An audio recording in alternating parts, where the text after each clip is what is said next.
রাবণের দেশে বসেছে টি10 সুপার লিগ। টেবিলে দুই শীর্ষ দল মুখোমুখি প্রথম কোয়ালিফায়ারে। যে জিতবে সেই সরাসরি ফাইনালে। এমন ম্যাচে হাম্মান্তোতা বাংলা টাইগার্স টসে জিতে ব্যাটিংয়ে পাঠায় জাফনা টাইটান্সকে। বাংলা টাইগার্স দলে মোসাদ্দেক সৈকত আর সাব্বির রহমান। পাল্লেকেলিতে ব্লাস্ট ওপেনিং। কুশল মেন্ডিস আর টম কোহলার জুটি 2 ওভার 5 বলে 29 করে থামল। 10 রানে উদানার বলে ক্যাচ দিয়ে ফিরলেন কোহলার। বিপজ্জনক হয়ে ওঠার আগেই 17 রানে মোসাদ্দেক হোসেন সৈকত দারুণ এক ক্যাচে ফেরান চারিত আসালাঙ্কাকে। কিন্তু অন্য পাশে ব্যাট হাতে সাইক্লোন বইয়ে দেন কুশল মেন্ডিস।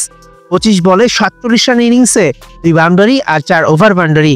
থামেন একদমই ইনিংসের শেষ বলে। মাঝে এবেলের 12 বলে 23 রানের ক্যামিও 8 ওভারেই 100 স্পর্শ করে জাফনা টাইটান্স। শেষ ওভারে 18 নেয় জাফনা।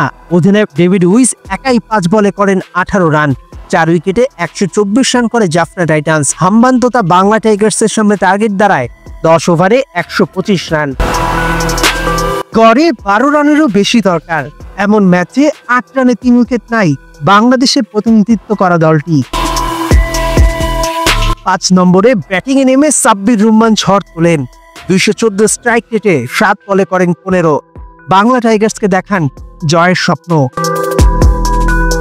তবে স্পিনার ট্রেভেন ম্যাথুর বোলিং ম্যাজিকে 60 রানেই নেই বাংলা টাইগার্সের 8 উইকেট। 2 ওভারে 4 উইকেট নিয়ে ধসিয়ে দেন একাই।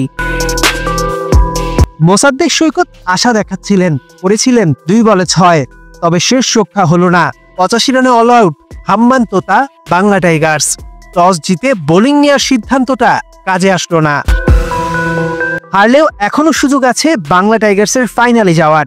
সেকেন্ড কোয়ালিফায়ারে যে দল জিতবে তাদের বিপক্ষে অবশ্যই জিততে হবে সাব্বির সৈকতদের।